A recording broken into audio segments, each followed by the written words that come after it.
काफ़ी सारी मेहनत के बाद जब हम डिज़ाइनिंग कॉलेज में एंटर कर जाते हैं, बहुत सारा मेहनत करना पड़ता है गाइस उसके बाद भी हमें। लेकिन उसके बाद एक टाइम आता है जब हम लोग को लगता है कि अब इंटर्नशिप के लिए देखना स्टार्ट करना है। जब हम लोग सेकेंड ईयर में पहुंचते हैं ऑलमोस्ट, तब हमारे सीनियर्स, हमारे कुछ ऐसे फ्रेंड्स होते हैं ना जो कहते हैं भाई हम तो अब से इंटर्नशिप स्टार्ट कर रहे हैं, तो हमें भी लगता है कि हाँ अब इंटर्नशिप स्टार्ट करनी चाहिए। लेकिन धीरे धीरे ऐसा क्या है जो निफ्ट के बाद हम लोग को फॉलो करना चाहिए, और ऐसा क्या करें जिससे आप अपना नीश और अपना एक इम्पॉर्टेंस ढूंढ सकते हो एक इंडस्ट्री में। तो आज मैं आपके साथ एक बहुत अच्छा और बहुत इंपॉर्टेंट ऐसा पॉइंट शेयर करने वाली हूँ जिसके बारे में शायद आपकी फैकल्टी भी आपको नहीं बताने वाली। देखो, जब निफ्ट की आप बात करते हो ना, तो निफ्ट हम लोग को बहुत सारी चीज़ें पढ़ाता भी नहीं, सच बताऊं तो वो आपको खुद ही पढ़ना पड़ता है। वो आपको सिर्फ एक गाइडेंस देता है, और आपके लिए बहुत ज़्यादा इंपॉर्टेंस होता है सॉफ्टवेयर को जानना। एंड जो भी सॉफ्टवेयर आप यूज़ करने वाले उनके लिए डीप नॉलेज होना बहुत ज़्यादा इंपॉर्टेंट है। तो गाइस पहले तो आपको वही करना पड़ता है, एंड उसके बाद जब आप सेकेंड ईयर थर्ड ईयर तक आपको थोड़ा सा आइडिया हो जाता है कि how you can work in industry,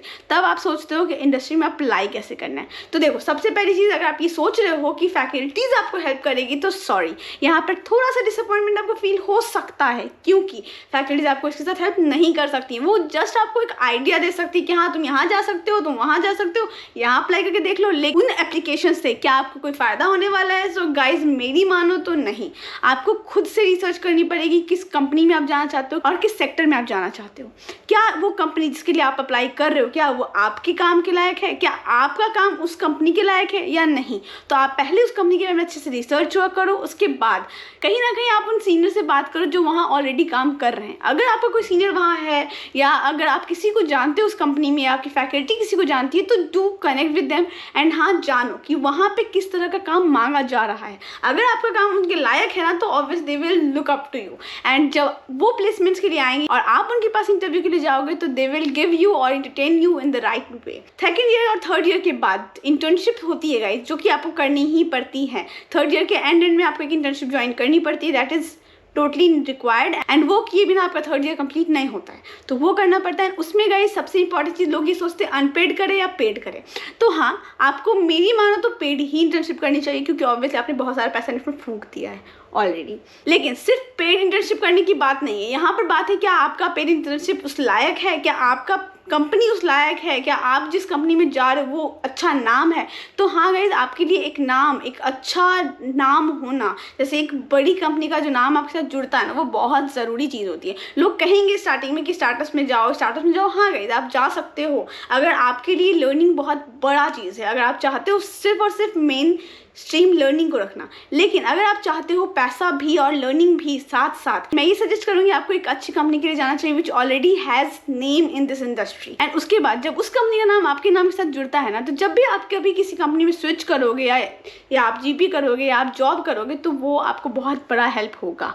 and वो कंपनी आपको समझेगी कि yes, this person has learn something और achieve something in life. And इसके बाद गाइस मैं एक चीज़ करना चाहूँगी, अपने पोर्टफोलियो को बहुत इंपॉर्टेंट चीज़ है मेंटेन करना, बहुत ज़्यादा। अब काफ़ी सारे ऐसे बच्चे होंगे जिन्होंने फर्स्ट ईयर से लास्ट ईयर तक का सारा काम डाला होगा अपने पोर्टफोलियो में, बहुत ठूस के भर के अच्छे से खचाखच कर दिया होगा। लेकिन आपको क्या करना है, उसमें एकदम इंपॉर्टेंट और वो काम डालो गाइस जो कि बहुत अच्छा है एंड आपको लगता है कि this company needs this work. जैसे कि अगर आप किसी होम फर्निशिंग कंपनी में जा रहे हो, वहाँ पर अगर आपने किसी गारमेंट का काम डाला है, तो that is not relevant to their work, तो आपको वहाँ पर कुछ होम फर्निशिंग से रिलेटेड काम ही डालना है। एंड वहीं पर अगर आप जा रहे हो किसी गारमेंट इंडस्ट्री में और वहाँ पर आपने अपना होम फर्निशिंग या कारपेट से रिलेटेड काम डाला है, तो गाइज वो उनसे रिलेटेड नहीं है।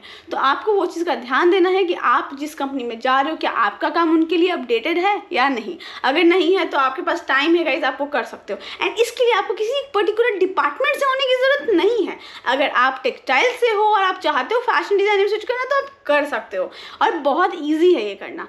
और अगर आप FD, FCTD, AD किसी में भी हो, आप अपना काम किसी भी सेक्टर में कर सकते हो। That is not at all a restriction for you, क्योंकि आपके पास डिज़ाइनिंग की डिग्री है एट द एंड, आपके पास टेक्सटाइल डिज़ाइनिंग की है, लेकिन आपका पोर्टफोलियो ही बात करता है आपके इंटरव्यू राउंड में। एंड सबसे इंपॉर्टेंट चीज़ तो यही है, वो आपका पोर्टफोलियो देखेंगे। एंड गाइज, ये चीज़ ना आपको करनी है अभी से, इस चीज़ पर आपको अभी से ध्यान देना है। अपने बेस्ट काम को अलग करना स्टार्ट कर दो, सेग्रीगेट करना स्टार्ट कर दो। लोग क्या करते हैं, थर्ड ईयर या फोर्थ ईयर के एंड में ये सोच रहे होते हैं कि शिट, मेरा काम ही खो गया, मेरा काम नहीं मिल रहा है। तो वो चीज़ आप फर्स्ट ईयर से करोगे, आपको बहुत ज़्यादा हेल्प होगा। ये उन बच्चों के लिए जो फर्स्ट ईयर में जा चुके हैं, सेकेंड ईयर में जा चुके हैं, या फिर कॉलेज में जाने वाले हैं, और आप सबको ये चीज़ें अभी से ध्यान देनी है। अगर आप एनआईटी के लिए भी पोर्टफोलियो बना रहे हो ना, अगर आप टिप में अभी नहीं गए हो और अगर आप ट्राई कर रहे हो कि एनआईटी के लिए अभी से पोर्टफोलियो बना के रख लो, तो वो काम भी आप चाहो तो अपने पोर्टफोलियो में डाल सकते हो, अपने प्रोफेशनल पोर्टफोलियो में वो चीज़ें डाल सकते हो। There is no restriction at all. And बाकी चीज़ें गाइज आपको मैं हमेशा बोलती ही हूँ, इस इंडस्ट्री में ना अपना कॉन्टैक्ट और अपना अच्छा कॉन्टैक्ट बनाना बहुत ज़्यादा ज़रूरी है। एंड जब आप बात करो इंटर्नशिप की, जॉब की या जीपी की ना, तो आपको क्या करना है, आप जा सकते हो कुछ ऐसे ऐप्स पे, कुछ ऐसे साइट्स पे जहाँ पर आप सर्च कर सकते हो for the best and better job, which is LinkedIn, Indeed या फिर naukri.com।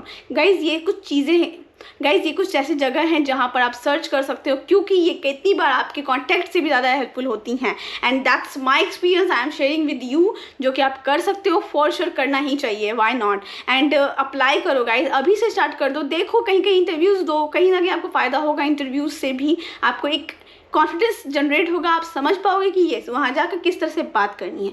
2-4 रिजेक्शन बहुत ज़रूरी है गाइज, वो तो आपको अभी से ही फेस करना चाहिए कि हाउ रिजेक्शंस वर्क्स। सो वो चीज़ें आपको बहुत हेल्प होंगी for sure after your college और ड्यूरिंग योर कॉलेज डेज। तो ये कुछ चीज़ें थी जो मैं आपके साथ शेयर करना चाह रही थी, एंड ये बहुत इंपॉर्टेंट है आपके लिए जानना अगर आप डिज़ाइनिंग इंडस्ट्री में जाते हो, क्योंकि गाइज ऐसा तो है नहीं कि अब पैसों की बम्बार्डिंग होने वाली है आपको कॉलेज में जाते के साथ। तो आपको इस रेस में आगे बढ़ने के लिए बहुत सारी मेहनत करनी पड़ेगी। तो बस उसके लिए जस्ट बगल अप गाइज। एंड आज का वीडियो अगर आपको अच्छा लगा है तो कमेंट करके मुझे जरूर बताना, एंड सब्सक्राइब करना बिल्कुल भी मत भूलना। तो चलो मिलते हैं जल्दी, एंड सी यू सून।